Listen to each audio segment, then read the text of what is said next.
Bonjour à tous et bienvenue dans ce tout nouveau récap de l'actualité spatiale. Aujourd'hui, on va parler de cette observation plutôt inattendue, le trou noir supermassif Sagittarius à étoiles serait bien plus actif que ce que l'on pensait. Ensuite, on ira à la rencontre d'une galaxie voisine de la nôtre qui apparemment projetterait des étoiles à très haute vitesse vers notre galaxie. Mais avant d'aller aussi loin, il faudra qu'on fasse un détour par le système Alpha Centauri, le système le plus proche de la Terre, parce que celui-ci enverra apparemment une multitude d'objets divers vers le système solaire. Une nouvelle étude super fascinante, vous allez voir. Et pour finir, on parlera de cette cartographie incroyable qu'on a pu faire de l'atmosphère d'une exoplanète, et les résultats sont plutôt intéressants, vous allez voir. Alors avant d'entrer dans le vif du sujet, j'aimerais remercier Julien qui a rejoint la chaîne récemment. A noter d'ailleurs que si vous souhaitez voir la prochaine vidéo en avant-première, vous pouvez cliquer juste ici, elle est disponible pour certains des membres. Et si vous souhaitez soutenir la chaîne sans forcément y contribuer financièrement, ce que je comprends, eh bien vous pouvez toujours vous abonner, ça fait plaisir. Sur ce, c'est parti. Une observation inattendue vient bouleverser nos idées sur le cœur de notre galaxie. Notre trou noir, Sagittarius à étoiles, serait en fait bien plus actif que ce que l'on pensait. Et c'est une découverte que l'on doit, une fois de plus, à James Webb. James Webb, pas besoin de le présenter, c'est le télescope spatial de la NASA spécialisé dans les observations infrarouges. Les scientifiques ont donc décidé de pointer son œil attentif vers Sagittarius à étoiles, le trou noir supermassif qui siège au centre de notre Voie lactée. Et ce qu'il a observé est totalement surprenant. Pendant un total de 48 heures étalé sur un an, James Webb a scruté ce trou noir avec son instrument NIRCam. Un suivi historique le plus détaillé et long jamais réalisé de Sagittarius à étoiles. Et grâce à ça, on a pu observer son évolution au fil du temps. Les scientifiques s'attendaient à observer quelques éruptions, c'est vrai. Mais Sagittarius à étoiles a fait bien plus que ça. Les observations ont révélé un flux constant d'éruptions de la part de notre trou noir. Et les scientifiques ont catégorisé ces éruptions en 3 types différents. La première, c'est des scintillements faibles, qui durent à peine quelques secondes. La deuxième, des éruptions aveuglantes qui se produisent tous les jours. Et la troisième, des éruptions très faibles qui peuvent durer plusieurs mois. Et selon eux, il y aurait en moyenne 5 à 6 grandes éruptions par jour, avec de nombreuses petites éruptions secondaires ou explosions entre les deux. Mais la question demeure, d'où viennent ces éruptions ? Eh bien, leur origine nous échappe encore. Les plus grosses éruptions semblent ressembler à celles de notre Soleil. C'est-à-dire qu'il s'agirait d'une contraction du plasma autour du trou noir provoquant une explosion de rayonnement. Alors évidemment, ces éruptions sont bien plus spectaculaires que celles du Soleil. Mais c'est normal, l'environnement autour d'un trou noir est bien plus énergétique et extrême que celui autour de notre étoile. Quant aux éruptions plus faibles, les scientifiques pensent qu'elles proviennent de perturbations mineures dans le disque d'accrétion du trou noir, cette matière qui orbite autour du trou noir. Mais le plus surprenant, c'est qu'il n'y a pas de schéma précis à cette activité. Les éruptions surviennent de manière aléatoire. Mais grâce à la NIRCam de James Webb, on a pu observer ces éruptions de plus près, notamment en étudiant comment leur luminosité change selon la longueur d'onde. Et là, surprise, les événements observés à la longueur d'onde la plus courte changent de luminosité avant ceux observés à la longueur d'onde plus longue. Et ça pourrait bien être lié au fait que les particules qui perdent de l'énergie pendant l'éruption en perdent plus vite à des longueurs d'onde plus courtes qu'à des longueurs d'onde plus longues. Ça nous fournit des indices précieux sur les processus physiques qui se produisent autour du trou noir. Mais pour l'observer tout ça, il faudra l'observer plus longtemps avec James Webb. Les scientifiques espèrent donc pouvoir l'utiliser pendant 24 heures non-stop afin de réduire le bruit et capter des détails encore plus fins. James Webb est d'ailleurs le premier télescope spatial au monde à être utilisé pour observer de telles éruptions. Et ça, c'est pas rien. Il pourrait nous permettre de mieux comprendre les trous noirs, leur façon de se nourrir et même l'évolution de notre propre galaxie. En tout cas, James Webb a encore beaucoup de choses à nous apprendre. On pensait que les objets interstellaires étaient rares dans notre système solaire, mais une nouvelle étude vient contredire tout ça. Il semblerait qu'un système voisin éjecterait des objets vers nous. Et pas qu'un peu. Les objets interstellaires, c'est-à-dire des comètes ou des astéroïdes qui n'ont aucun lien gravitationnel avec une étoile, sont rares dans notre système solaire. Et quand je dis rares, je parle de très très rares. On en a repéré seulement 2. C2017 U1, puis renommé Oumuamua, était l'un des tout premiers objets interstellaires originaires d'au-delà du système solaire, découvert en 2017. Puis il y a eu la comète Baryshov, découverte en 2020. Voilà les 2 seuls qu'on connaît. Enfin ça, c'est ce qu'on pensait. Mais vous vous en doutez bien, si je vous en parle aujourd'hui, c'est qu'il y en aurait finalement bien plus que ce que l'on croyait. Alors, vous allez me dire, les objets interstellaires sont-ils vraiment aussi rares que l'on pensait? Des scientifiques d'une université canadienne ont découvert, contre toute attente, que des objets interstellaires pourraient bien être plus nombreux que ce que l'on pensait, dérivant aux confins de notre système solaire. Mais pour comprendre ça, il faut lever les yeux vers Alpha du Centaure, le système solaire le plus proche du nôtre. Alpha du Centaure se trouve à 4,37 années-lumière de la Terre. Et vous connaissez sûrement ce système grâce à une étoile en particulier, Proxima du Centaure. En fait, Proxima du Centaure est un système à 3 étoiles, Alpha Centauri A et B, qui gravitent l'une autour de l'autre. Et il y a Proxima du Centaure, l'étoile plus proche de la Terre, située à seulement 4,25 années-lumière. Mais alors, pourquoi est-ce qu'on s'intéresse à ce système? Eh bien c'est simple, les scientifiques ont en fait simulé la quantité de matière interstellaire éjectée par Alpha du Centaure au cours des 100 derniers millions d'années et susceptible de voyager jusqu'à nous. Et devinez quoi? Eh bien, il y en aurait beaucoup. On estime qu'Alpha du Centaure a éjecté environ 1 million d'objets macroscopiques vers notre système solaire.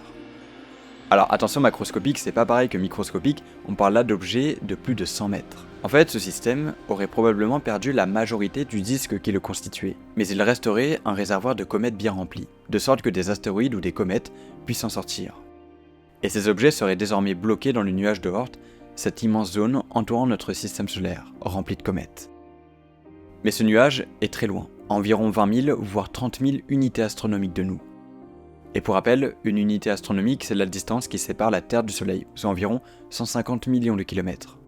Mais voilà le problème, ces objets sont difficiles à observer. Selon les scientifiques, la probabilité que l'un d'eux s'approche à moins de 10 unités astronomiques de nous est de seulement 0,03%. C'est faible certes, mais ça représente tout de même environ 30 000 objets, c'est pas négligeable. Il serait aussi possible que les plus petits de ces objets parviennent parfois à atteindre la Terre. On estime même qu'une dizaine d'entre eux brûleraient chaque année dans notre atmosphère, sous forme de météores. Et en attendant, il faut savoir que Alpha du Centaure recevrait lui aussi des objets interstellaires de notre propre système. Mais avec cette découverte, les scientifiques espèrent en apprendre davantage sur le système Alpha du Centaure, parce qu'il se pourrait que ces objets interstellaires se soient formés de la même manière que les exoplanètes de Proxima du Centaure. Des étoiles très rapides d'une autre galaxie nous rendent visite, et elles proviendraient d'une galaxie qu'on ne pensait pas capable de produire de telles étoiles. Quelles sont-elles exactement, et surtout, d'où viennent-elles? Ces étoiles, ce sont des étoiles hyper véloces, des objets fascinants qui voyagent à des vitesses hallucinantes, jusqu'à 1000 km par seconde. Pour vous donner une idée, c'est presque 10 fois plus rapide que la plupart des étoiles de notre Voie lactée. Ces étoiles, on les connaît depuis longtemps. Les premières théories sont apparues à la fin des années 1980. Et leur présence a été confirmée en 2005. On a longtemps pensé que ces étoiles provenaient de notre propre galaxie, plus précisément du centre de la Voie lactée, là où se trouve notre trou noir supermassif Sagittarius A étoile. Mais une nouvelle étude vient remettre en question cette théorie. Les scientifiques se sont penchés sur les données de la sonde spatiale Gaia. Cette sonde, c'est un outil incroyable parce qu'elle nous permet de mesurer, avec une précision jamais vue, les positions et vitesses de milliards d'étoiles. C'est grâce à elle qu'on a découvert que près de la moitié des étoiles hyper véloces observées ne viennent pas du centre de notre galaxie, mais d'une autre galaxie voisine, le Grand Nuage de Magellan. Le Grand Nuage de Magellan, c'est une petite galaxie qui orbite à 160 000 années-lumière de la Voie lactée. Il s'agit de la troisième galaxie la plus proche de nous. Et grâce à Gaia, on a pu mesurer la vitesse et le mouvement de 21 étoiles hyper véloces, ce qui nous a permis de retracer l'origine de 16 d'entre elles. Sur ces 16 étoiles, 9 viennent directement du Grand Nuage de Magellan. En fait, ces étoiles hyper véloces sont tellement rapides qu'elles peuvent parfois atteindre des vitesses supérieures à la vitesse de libération d'une galaxie. C'est-à-dire la vitesse nécessaire pour échapper à l'attraction gravitationnelle de la galaxie. Certaines de ces étoiles ont même des vitesses supérieures à la vitesse de libération de notre propre galaxie, ce qui signifie qu'elles ne peuvent pas venir d'ici. Et là où ça devient encore plus surprenant, c'est que cette découverte laisse penser que cette petite galaxie pourrait bien abriter elle aussi un trou noir supermassif. Un trou noir capable de projeter des étoiles à une telle vitesse qu'elles se dirigent droit vers notre galaxie. Mais ce trou noir justement, on n'a encore jamais réussi à le détecter.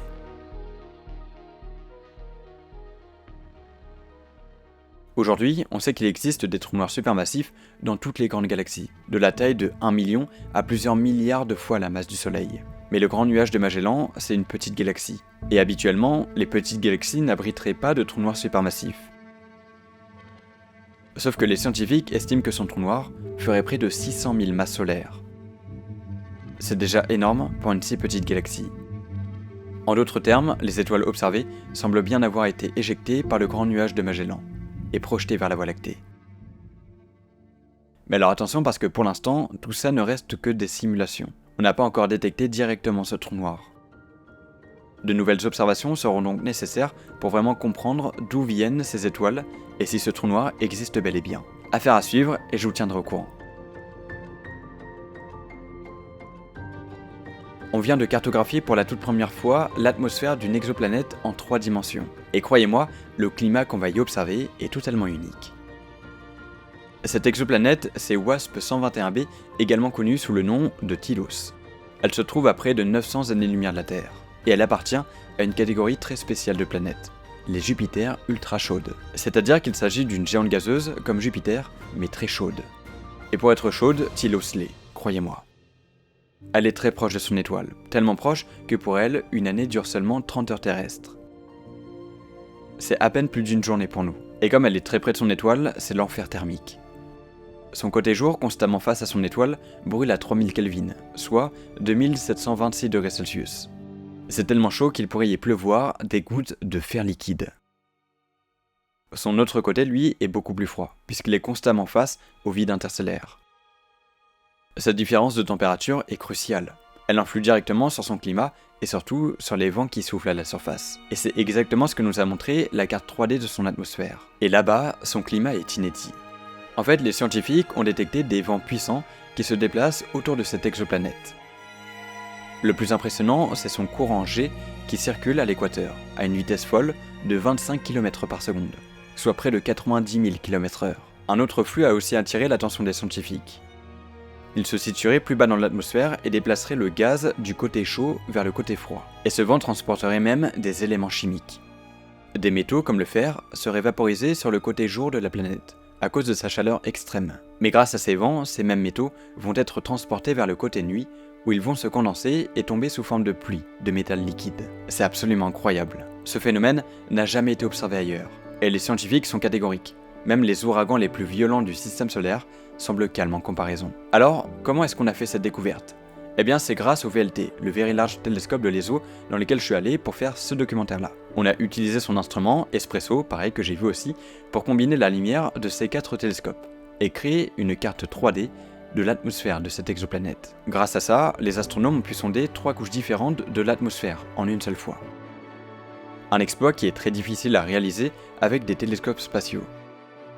Voilà pourquoi les observations au sol sont aussi importantes pour étudier les exoplanètes. Le VLT a aussi détecté la présence de titane, juste en dessous du courant G. Une découverte inattendue parce que les observations précédentes de la planète n'avaient rien montré de tel. Et cette découverte ouvre la voie à de nouvelles études concernant la composition chimique et des conditions météorologiques de mondes extraterrestres.